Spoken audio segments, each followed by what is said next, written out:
Masya Allah, tabarakallah. Sudah selesai almoknya? Sudah. Habis ini sudah cuci muka, sudah wudhu juga ya. Tinggal bobo. Nah, sebelum bobo kita cerita dulu sirah nabawiyah tentang siapa? Nabi Muhammad. Siapa Nabi Muhammad? Rasul. Ya, Rasul Allah ya. Manusia pilihan Allah yang diangkat sebagai Rasul. Sudah mengenal Rasul, kelahiran Rasul sudah diajarkan di TK? Sudah. Masih ingat nggak? Masih. Lumayan. Masih. Ya, Rasulullah atau Nabi Muhammad itu dilahirkan di hari Senin. tanggal 12 Rabiul Awal. tahun Gajah. Ya, kenapa disebut tahun gajah? Karena waktu itu bertepatan dengan serangan pasukan gajah yang akan menghancurkan Ka'bah. Ya, itu ada diriwayatkan di surat apa? Al-Fil. Iya, ya nanti dibuka lagi ya tentang kisah serangan pasukan gajah di surat Al-Fil. Siapa nama ayah Nabi Muhammad? Abdullah. Ayah Abdullah itu keturunan dari suku Quraisy. Begitupun ibundanya. Yang bernama siapa ibundanya? Siti Aminah. Iya, beliau juga dari suku Quraisy. Jadi Masya Allah ya, nasabnya Nabi Muhammad itu keturunan pimpinan Quraisy kan ya. Karena kakeknya, yang bernama siapa kakeknya? Abdul Muthalib itu beliau adalah pimpinan suku Quraisy. Jadi dari keturunannya itu yang Masya Allah banget ya. Nah, ketika ibunda Nabi Muhammad mengandung beliau banyak keistimewaan dari pas mengandung juga. Tapi kita kisahkan dulu nih meninggalnya ayah Nabi Muhammad, yaitu Abdullah. Ketika beliau pergi berdagang ke negeri Syam, beliau sakit dan akhirnya menghadap Allah. Jadi Nabi Muhammad sewaktu di kandungan sudah tidak punya ayah, sudah menjadi anak yatim. Tak lama kemudian ayahnya meninggal, kemudian Nabi Muhammad lahir, dan di situ banyak kejadian yang istimewa yang diceritakan oleh ibunda Siti Aminah. Kata beliau pas lagi hamil ini mimpi bahwa kelak nanti akan lahir seorang penghulu umat, ya. Maka katakanlah, berlindunglah kepada Tuhan yang Maha Esa dari segala keburukan dan namakanlah Muhammad. Nah, ini mimpi ini diceritakan kepada kakeknya Abdul Muthalib ya, kepada kakeknya Rasulullah yaitu Abdul Muthalib. Nah, setelah Nabi lahir maka dinamakan Muhammad sesuai dengan mimpinya ibunda Siti Aminah, dan dicarikanlah ibu susuan untuk beliau karena sudah tradisi orang Mekah ketika lahir anak itu diserahkan ke ibu susuan.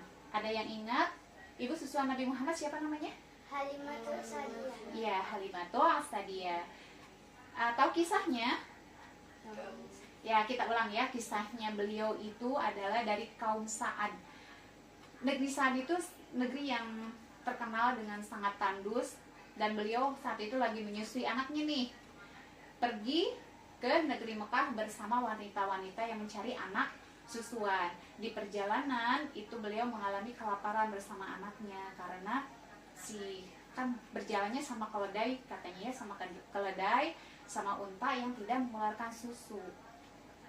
Nah, akhirnya bersama rombongannya itu sampai ke Mekah. Setibanya di Mekah, semua wanita susuan yang ibu-ibu susuan nih ditawari menyusui Nabi Muhammad. Tapi semua wanita itu menolak karena tahu Nabi Muhammad itu anak yatim, sedangkan mereka mengharap imbalan dari menyusui. Setelah mungkin ya waktu itu udah sore, teman-temannya Ibu Halimatul Sa'diyah udah dapat anak-anak yang mau disusuin, mereka mau pulang, tapi Ibu Halimah belum mendapatkan anak bayi yang mau disusuin satupun. Tersisalah cuma Nabi Muhammad. Akhirnya beliau bilang ke suaminya bahwa intinya daripada kita tidak membawa anak untuk disusui, ya sudah kita ambil saja nih anak yatim ini gitu. Singkat cerita, disusuilah beliau ya sama Ibu Halimatus Sa'diyah, dan Masya Allah, yang tadinya air susunya kering, anaknya pun tidak kenyang. Saat beliau menyusu ya, Nabi Muhammad menyusu, air susunya tiba-tiba banyak, terus merasa kenyang, dan saudara dan anaknya Ibu Halimah juga kenyang. Jadi pas waktu dibawa pulang ke ini singkat cerita ya, dibawa pulang ke negeri mana? Negeri bukan Syam, ke negeri Syam ya. Di sana di perjalanan yang asalnya pada kelaparan ya, anaknya rewel karena lapar, susunya tidak mengenyangkan, tapi ketika membawa Nabi Muhammad itu penuh keberkahan. Saat di perjalanan beliau pada pula si anak-anaknya, terus si unta yang sudah tua tadi tuh mengeluarkan susu yang banyak. Jadi pada malam itu dikisahkan Ibu Halimah dan suaminya serta anaknya merasakan malam yang sangat istimewa, merasakan tidur yang nyenyak sekali gitu ya. Nah, di perjalanan besoknya teman-temannya tuh memanggil-manggil Ibu Halimah Sa'diyah. Halimah, kok keledaimu jalannya cepat banget? Karena yang tadinya keledainya itu paling kurus, saat membawa Nabi Muhammad itu jalannya itu cepet banget gitu. Dia paling duluan.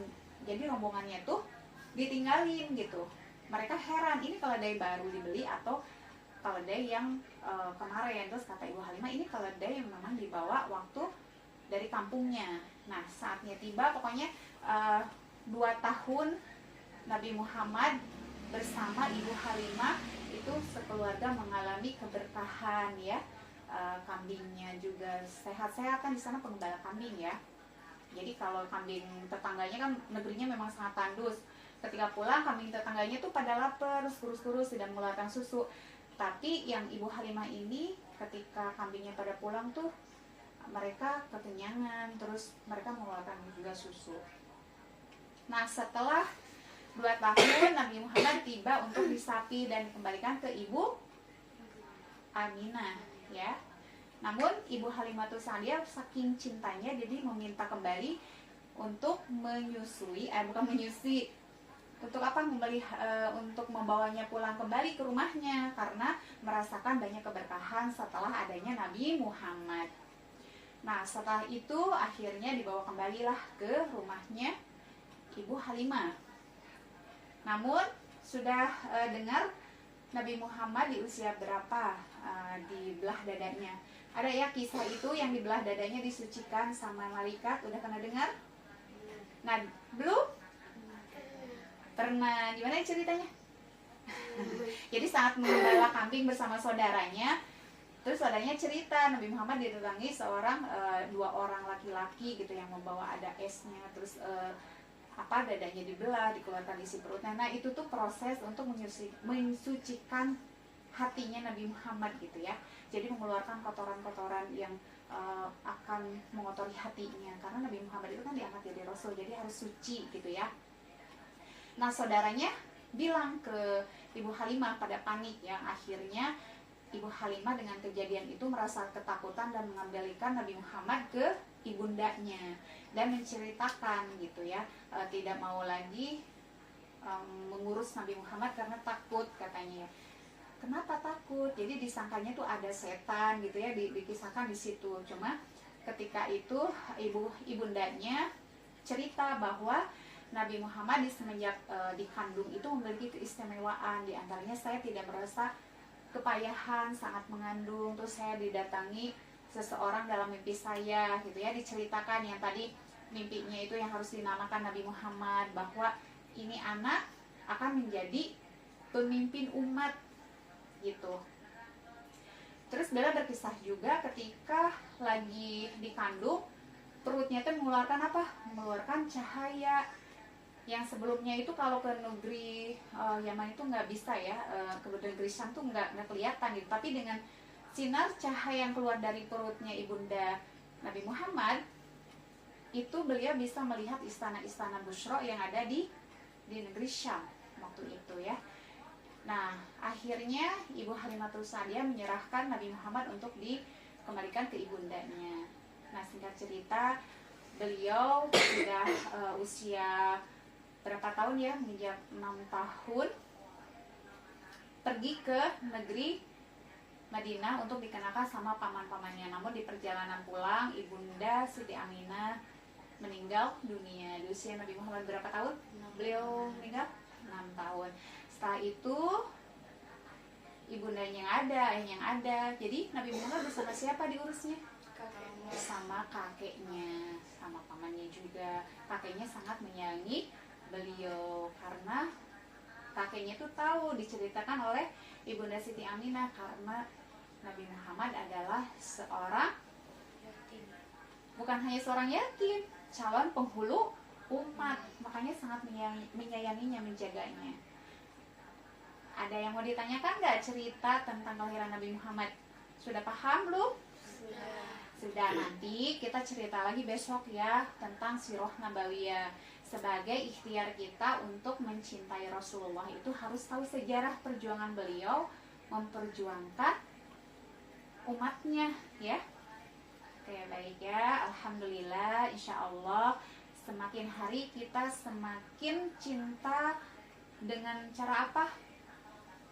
Dengan cara menjalankan ibadah, taat kepada Allah dan menjalankan sunnahnya Rasulullah. Insya Allah kalau kita mendapatkan syafaatnya dari Allah merahmati kita lewat Nabi Muhammad. Yaudah, sekarang wudhu udah ya, tinggal bobo. Jangan lupa baca doa. Doanya apa? Tadi Al-Mulk udah ya. Ya, baca apa? Ayat kursi sama trikul. Terus apa lagi? Baca doa tidur. Oke, baik. Selamat bobo semuanya. Salim dulu. Masya Allah, anak-anak ibu solihah semua. Selamat bobo. Dadah.